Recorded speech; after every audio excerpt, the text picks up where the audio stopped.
Ladies and gentlemen, welcome back. It is Champions League time yet again. Round 16, second legs kick off tonight, and we are back for our Champions League predictions. Massive games. We've got ties going in level with Borussia Dortmund and Lille. We have to go to the Wanda Metropolitano for Atletico and Real, with Real holding a slender one-goal lead. Barcelona go back home with a one-goal lead against Benfica as well. We have got some ties that basically are over, looking at Arsenal, looking at Bayern Munich, but teams have the opportunity to make comebacks, and we know in this competition there's always stories, there's always comebacks, there's always magical moments. You can never really, truly rule out a side as we come into the second legs here. With that being said, ladies and gents, let's now jump into his predictions for the round 16 second leg ties.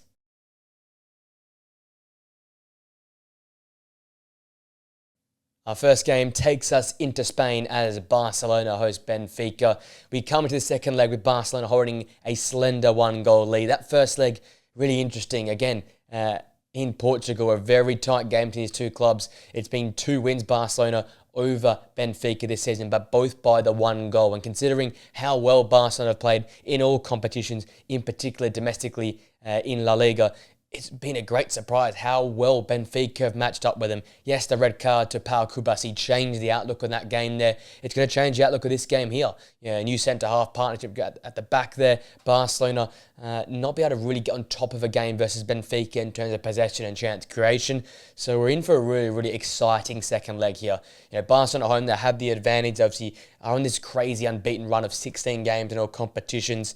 And I look to this game here, and as you come in as the side leading with some great players, I'm looking to the middle of the park there. Pedri, Casado, Frankie de Jong, that area of the park I think is so important for Barcelona in this game here.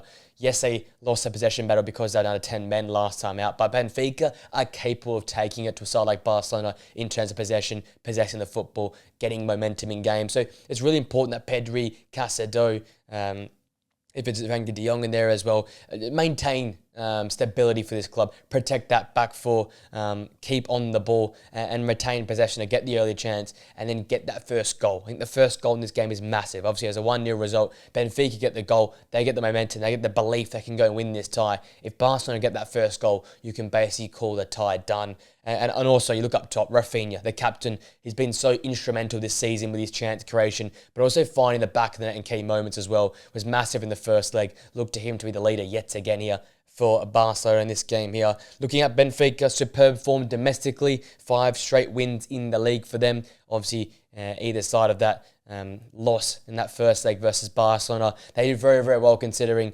I didn't really have much faith in them, needed a lot of the footballing well, but they've taken it to Barcelona now in the last 2 games they've faced off this season. They didn't look as sharp in the final third in that first game, and that's the key players. They're all about Pavlidis and Arkotakoglu as well up top. Those dynamic attacking players try to be clinical. I said it, the first chance is massive in this game. If Benfica score first, this tie is broken wide open. But if they don't take their chances in the first half in particular, their game extends deeper and deeper. The likes of Jules Koundé's, Casados, Inigo Martinez at centre-half, these players, Araujo, can start seeing deeper and deeper, defend more compactly, and it makes it very, very difficult for Benfica to get over the line this game here and win the tie. Don't get me wrong, it's going to be a bit of David versus Goliath here, especially away from home from Benfica, but I think they do cause some problems in different points of this game here, but Barcelona get the win for me. 3-1 Barcelona win. I think they score first and then Benfica respond, but Barcelona with their quality run out winners 3-1 and then going through 4-1 on aggregate.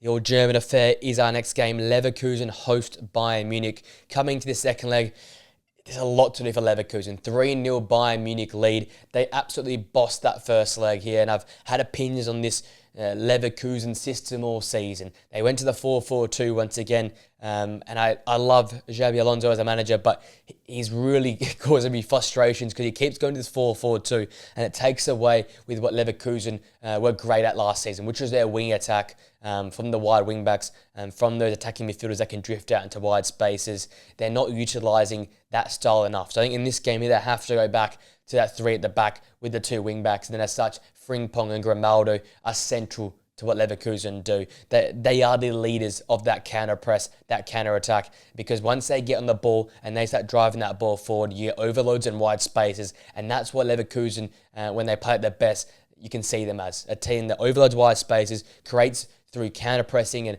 and movement with and without the football, and that's all led by those wing-backs. So Grimaldo and Frimpong are going to be massive in this game, whether they play right mid and left mid, or whether they play left wing-back or right wing-back. But I think Xabi Alonso, 3-0 down, you have to take the game on. I play the three at the back with the wing-backs and try and take this game to Bayern Munich, because they didn't really have much of an impact at all in the first leg. Bayern controlled the game, controlled possession, had all the major shots, limited Leverkusen on the ball as well. We haven't seen that a lot between these two sides across sort of the last 2 years, but absolutely outplayed in that first leg. And a massive game to stand up for Amin Adli. I think he'll definitely come in for the injured Florian Wirtz, ankle injury for him. Again, this is backs against the wall type stuff in Leverkusen, but we know in the past that's when they show up and make stuff happen, convert in these opportunities. I think Patrick Schick, Teller, Amin Adli, it's a makeshift front line, but they can make things happen. These are players that all press. They run so hard with and without the football. They're going to cause problems for this Bayern back four, but it's about if they can take their chances, if they can show that quality that will be missing without Florian Wirtz. So massive game for Amin Adli to make a stamp on this competition and on this Bayer Leverkusen side. Looking at Bayern, they come off a tough loss on the weekend to Bochum. Obviously, Leverkusen also lost on the weekend in the Bundesliga. With this tie basically wrapped up, similar to how Barcelona need to go about it, I think it's so important. Goretzka and Kimmich as their two deeper midfielders, just protect that back four. We know at times Upamecano, Kim Min-jae can look a little bit vulnerable. They can look a bit dodgy in possession, especially with the press that Bayer Leverkusen will implement. Get these two on the ball as much as possible. They've been some of the best midfielders in world football this season. Leon Goretzka's gone under the radar. Joshua Kimmich, probably one of the best holding midfielders in world football right now. Get them on the ball. They've got that calmness. They've got that composure. They can manage this game. I think manage is the key word. You've got a 3-goal lead. You're going to a tough, hostile away environment. Conceding 3 goals will take a lot of effort, and a lot of lack of effort if you're Bayern Munich. So get these guys on the ball. They can maintain this game. They don't have to go out there and win the game. They have just to go out there and limit the pressure, limit the momentum that Bayer Leverkusen will try and insert into this game here. So look to those two to be the leaders of that. And obviously in the final third, Elise and Musiala, there will be space galore, because I think Leverkusen from minute one will just send numbers forward. Elise and Musiala, massive games coming in for them. I think those two both had the opportunity to score in this game and really make it an interesting game. With that being said, I love this fixture for Leverkusen. I think they're a long way behind, but they can definitely cause problems here. Backs against the wall, rotation of players, their season basically on the line in this game here. No league title coming this season, 8 points off this team in Bayern Munich. You had a great history versus them in the past. It's a chance to go out there and play freely. I think that helps them. I got them winning this game 3-1. Not enough though, however, to go through an aggregate. 4-3 Bayern Munich go through an aggregate for me. It's going to be an absolutely blockbuster game, back and forth. The goals are plenty. I think Leverkusen do score. They do score early. They get those 2 opening goals. I think Bayern Munich peg it back and control the game from there on in. But it's going to be nervy stuff for Bayern, but I see them going through 4-3 on aggregate.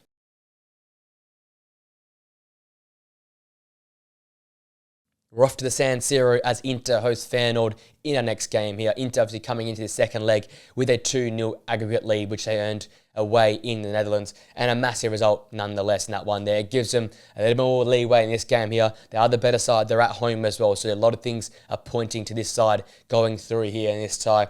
I think they've found some of their best form. Unbeaten their last 5, including that crazy 3-2 win on the weekend versus Monza. They've got that belief. They've got that confidence back. Yes, they're missing a few pieces here and there, but they're back to playing some of their relentless, ruthless football where they just put teams away when they give them the opportunity. And I think in this game here, similar to that first leg performance, I'm looking to that midfield trio, Barella, Hakan Çalhanoğlu, in there alongside Henrik Mkhitaryan, the versatile trio, the trio that can push forward and create opportunities, especially in transitional play, but can also sit in deep, can sit as a defensive midfield 3 and just create a block for Feyenoord to go and get past. I think they're coming to this game with some great confidence and great form, and I think in this game, we've seen it so many times this season that Inter will just maybe nick an early goal or just defend for the full 90. They've got that lead to defend. They'll go and do that. And again, you've got a few players missing, especially at left wing back with no DeMarco. So Bastoni, potentially Augusto coming into left wing back there as well. They have a massive game just to fill in that hole.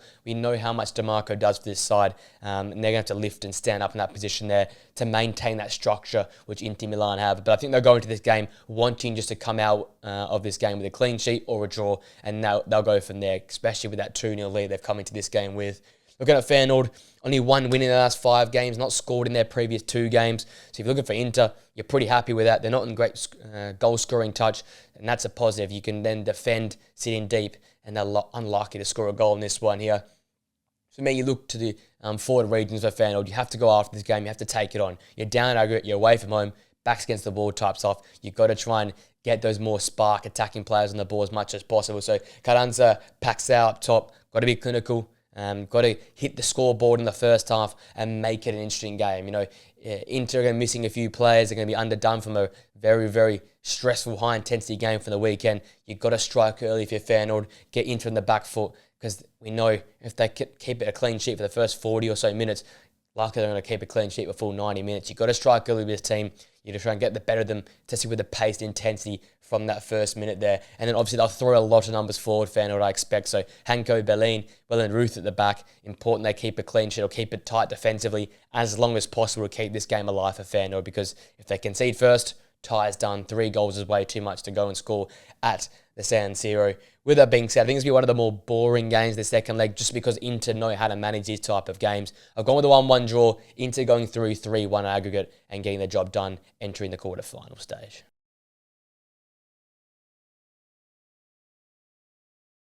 We come to another blockbuster game at Anfield, Liverpool hosting PSG. After that incredible first leg, Alisson, the hero, they come to this game leading 1-0 in aggregate despite barely having a shot in that game there. But again, this goes back to that classic saying, you know, winning teams win games of football. This PSG team is young. They're a little bit naive. They haven't seen these type of big, grand stages those Liverpool players have. Mohamed Salah, Virgil van Dijk, Alisson. These players know how to win these games of football, and they went about it and did it last time out. They're unbeaten their previous 7 matches on a 4-game win streak. And I touch on some of those names again. They were fantastic defensive in the last game. I've said it all throughout this season, whether it be in the Premier League, Champions League or Cup competitions. Liverpool's success, despite what Mo Salah's done the other end, has been built on their defensive solidity. Alisson, Konate and Van Dijk were fantastic last time out. In particular, Alisson, he had a career game. They're going to be good yet again. We know how good PSG are. They score goals for fun. It's like 28 in their last 6 or 7 games. So they've got that threat. Obviously, Alisson was the hero last time out. Look to Van Dijk, Konate to keep touch tight to the likes of Ousmane Dembele, Kavicha, Kvaratskhelia, Bradley Barcola. These guys here are so dangerous. They're so versatile in the final third. Look to those 2 centre-halves and Alisson to be key yet again for Liverpool. Keep that clean sheet and good things come on from there. And also massive games, and I think step-up games required from Alexis McAllister, Ryan Gravenberch, and also Dominic Szoboszlai. They were good without being great. They were outplayed by the PSG midfield last time out. In a game when you're at home, when you're the team in the ascendancy, so important your midfield players contribute and assist your team staying in control of games. 2-legged games, momentum swings left and right constantly. It was all in PSG's favour at the Parc des Princes. It's important this midfield is on it at the PSG midfield from minute 1. They're combative, they're experienced, they're capable in the football. They're all high pressers, they're all energetic players. You got to match the youthfulness of that PSG midfield. I think if they're much better than they were in the first leg, it goes a long way from Liverpool controlling the game, managing the key moments, and it goes a long way for them winning this tie overall. Looking at PSG, that first leg loss ended a game run of 22 games unbeaten. They did bounce back with a 4-1 win versus Rennes on the weekend. Similar as to Liverpool, touching on that PSG midfield. Vitinha, Neves and Ruiz were superb in that opening game. Fantastic in terms of driving the ball forward, winning those little combative 50-50s and being smart. Their chance creation from the midfield area was superb. They got the attacks going early. They're good in tight areas, but also what I love about them, they can spread the play so well. We haven't seen it much, I guess, throughout the league phase, but I saw it a lot more in that Liverpool game. They were able to spread the game, make that Liverpool side work, stretch that back line. That was down to that midfield trio. So look to them yet again to have their finger all over this game here, getting heavily involved all over the park. That'll go a long way from PSG winning this game of football. And then the front two for me, the experienced front two. Ousmane Dembele, Kavicha, Kvaratskhelia. Look to those two to be the guys up top. They're such a dangerous attacking force. They have chances created for them. You've got to be more clinical. I know Alisson had a career night last time out, but with all those attempts, you surely would have scored one. This game, you have to, and especially it's important the first half or in the opening to the 50 minutes to get that first goal to put Liverpool back on the back foot. Anfield can become a bit of a furnace, and the pressure can build up on a side.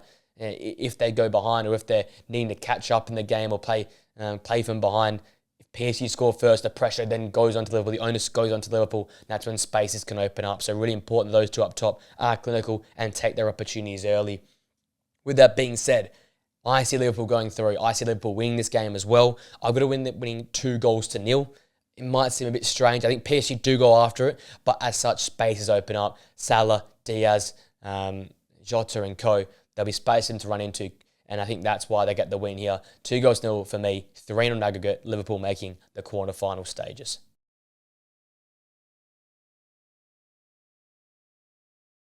We shift our focus to France for our next game as Lille host Borussia Dortmund, the only tie from the first leg to be left as a draw. 1-1 in that first leg. Fantastic away performance from Lille. I definitely underestimated what they were doing in league football and domestic football, and it translated across to the Champions League. Borussia Dortmund came to that game with a little bit of form. They brought that to a halt, and it was a real collective effort from the Lille players. They came off the back of a 1-0 win versus Montpellier on the weekend as well. 3 wins in their last 5 games. They're being very, very solid in all competitions as of recently. And I'll take that confidence into this game here, absolutely. Being at home will be a massive positive. Look to that front line in particular to make a real big difference in this game here. Jonathan David, he's 6 goals in the Champions League. He'll be a threat up top, alongside Howardson as well in the wide space. He was really, really important with that goal in the opening leg as well. I think that's what they can get at this Borussia Dortmund side. A Borussia Dortmund side doesn't necessarily defend very, very well. David, Howardson and co. In those final third spaces, using their speed, using their direct nature, can cause problems for this Borussia Dortmund side. Vulnerable at the back defensively, make mistakes often, and if those two are at it for minute 1, could be a long night for Borussia Dortmund, especially away from home. And then you look at the danger that Borussia Dortmund has on the other end. Karim Adeyemi, Sekou Guirassy, Bino Gittins as well. I think Ismaili alongside Meunier at the fullback position have a massive game in for them in this one here. If they can keep those wide spaces nice and quiet, they can prevent the runs in behind the spaces for those speedier players to operate into. Borussia Dortmund lose that sharp edge in the final third, and then from there, it's one-way traffic. Because if Lille keep and possess the football like they did in the first leg at home versus a vulnerable team, especially away from home, good things will happen for them. So shut down those wide spaces, shut down those out balls and the spaces for those speedier players to run into. And all of a sudden, Borussia Dortmund, they lack any real threat to get at this little side. So massive jobs for those 2 fullbacks to have in this game here. You look at Dortmund, they come off the back of a 1-0 loss at home to Augsburg on the weekend. Really weren't great in the first leg, in particular in terms of possessing the football and that midfield area. So I'm looking for an improved performance of Marcel Sabitzer and Pascal Gross, 2 experienced players, 2 players comfortable in the football, 2 players that, if they play well, can lead this side to great success. They're both very capable leaders in their own right, and are very, very good in tight or pressurised situations in the centre of the park. They lost that midfield battle in the first leg, and as such, they didn't pick up a lead coming to the second leg. Now they have to go to a hostile environment away from home, and the best way to counteract that is midfield control. So look to Sabitzer and look to Pascal Gross there to actually lift their efforts and try and match the likes of what Andre was doing in the first leg there. And then obviously the main man up top is Sekou Guirassy. 10 goals in the Champions League this season. They need to feed him opportunities. He's struggled for chances away from home because the side doesn't create enough. They need to force feed him the football. He is the danger man up top. He makes things happen, whether it be Karim Adeyemi, Bino Gittins on the flank, or whether it be creation from fullbacks or midfielders. Get this man the ball in the box and goals will occur. It's pretty simple for Borussia Dortmund. This guy's been on a tear this season, just hasn't had enough credit for him. How do I see this second leg going? To be honest, I can't really pick it. I'm going to back in Lille at home off the back of that first leg performance. They were very, very impressive. I've gone with a 2-1 Lille win. It means they go through 3-2 on aggregate. I wouldn't be surprised if this one goes into extra time. But in the end of it, I think Lille make it through and Borussia Dortmund get knocked out in the round of 16.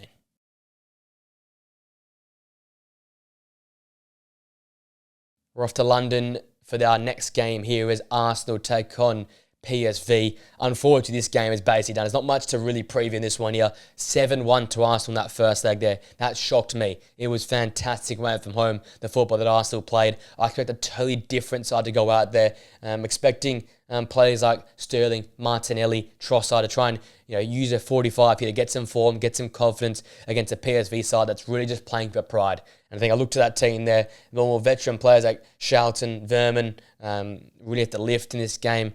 Play for some pride, play for some confidence, maybe nick a goal or two, maybe get a famous win at the Emirates. But coming from 6 goals down, as much as I would love a Champions League turnaround of that proportion, I just don't see it happening. Potential goal threats, Gustil, Luke de Jong, potentially up top can cause some problems for Arsenal. But I think despite rotating the side heavily, Arsenal, they'll get an easy enough aggregate win here. I think PSG do win in this game because of the rotations that Arsenal will make, but that means they will not win this game aggregate. I've got a 2-1 PSV win here at the Emirates. 8-3 Arsenal go through an aggregate, and a really disappointing first leg. The problem here for PSV in this.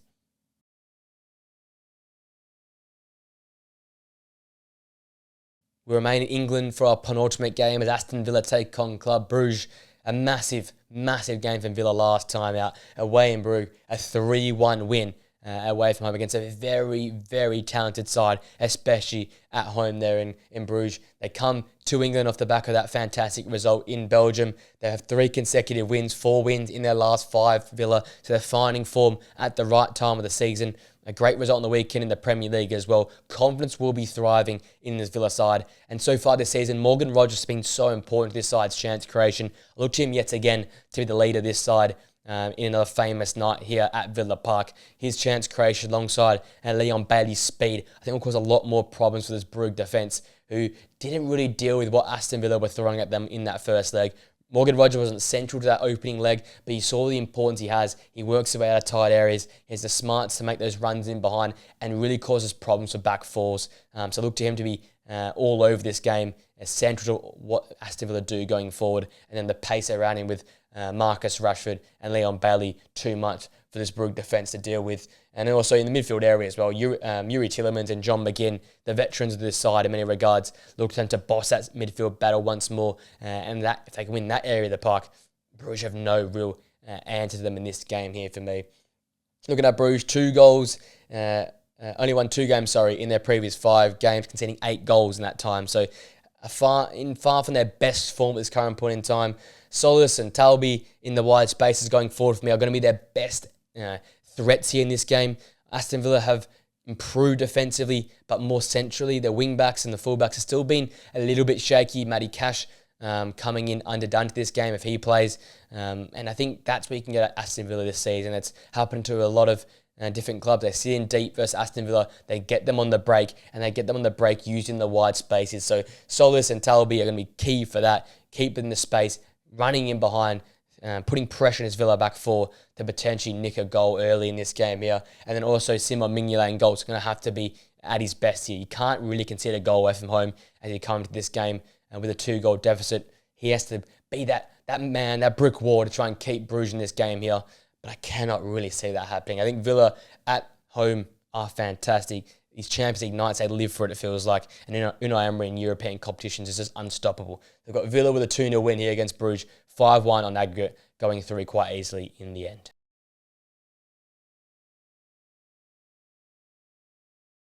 That brings us to our final game, and it's the big one. The Madrid derby, second leg at the Wanda Metropolitano. Real coming in with a slender 2-1 lead. It could have swung either way in the opening leg, but that's just this derby. It is tense, it is feisty, it is combative and competitive, and a massive game for these 2 clubs here who might not consider themselves favourites for the La Liga considering how well Barcelona are playing. So both really a lot to play for in this game here. Atletico losing back-to-back games, 2-1 after they lost on the weekend versus Getafe. A great turnaround from them and a poor late giveaway for Atletico Madrid. They have to stay focused and focus the full 90 minutes in particular versus a side like Real Madrid. If I look at this game here, Galan and Llorente for me, a strange position to look at, but the 2 fullbacks are going to be so important. One for shutting down the likes of Vini and Mbappe, Jude Bellingham and the likes, those attacking, speedy players. But I think most importantly is going forward, creating those overloads in the wide spaces. We know the delivery that Llorente has in his back pocket. And Galan's been one of the better attacking fullbacks in La Liga this season. So those two have massive jobs, obviously, defensively, but the onus is to get forward, make the Real Madrid forwards go and defend, track back, and if they don't, capitalise on that, overload the wide spaces, get balls into the box for Julian Alvarez and Antoine Griezmann to head home. So massive gains required from those two there. And then I said those two names up top. Antoine Griezmann, Julian Alvarez have been fabulous in league football, have been very good since the turn of the year. They're going to have to be massive here. Take your chances. If you're Atletico Madrid, they don't get many against this Real Madrid side who, it's a very combative game. It's very centrally dominated in terms of the middle third of the park. But when Atletico do get the opportunities in the final third, these two strikers have to take their chances. Again, a similar story to all the other games. You come to this game trailing, their first goal is vital. Get that first goal, draw this tie up 2-2 in aggregate, and then it's free from all from then. But if you can see first a 2-goal deficit to Real Madrid in the Champions League, it's a long way to come back. So it's so important those strikers are on form from minute one for me.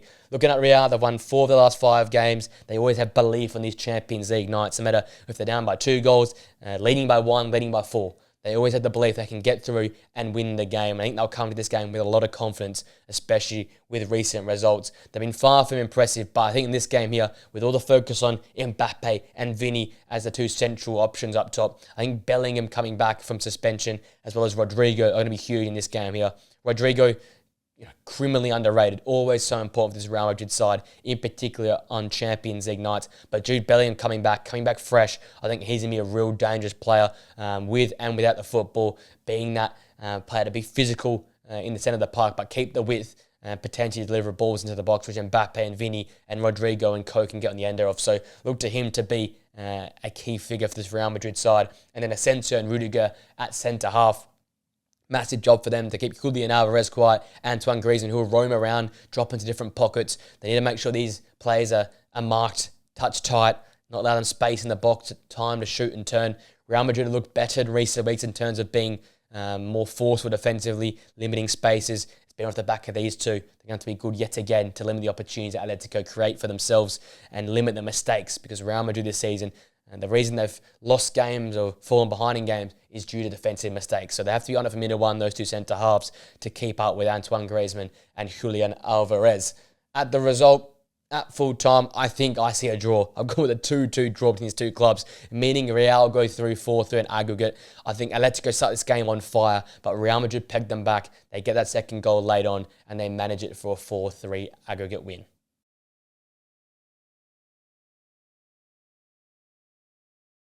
Well, that, ladies and gents, brings my predictions for the round of 16 second leg ties to an end. Let me know your thoughts in the comments section down below. What are your predictions? What are your thoughts on my predictions? And what is the game you're most looking forward to? If you enjoyed the video, smash a like on it, subscribe to the Players In channel for more videos and content like this, and press that post notification bell so you know we upload podcast reaction videos and prediction videos here on the channel. With that being said, I hope you have a great rest of your day. Enjoy the next 2 nights of football action, and I'll see you guys in the video very, very soon. Till next time, guys. See you later.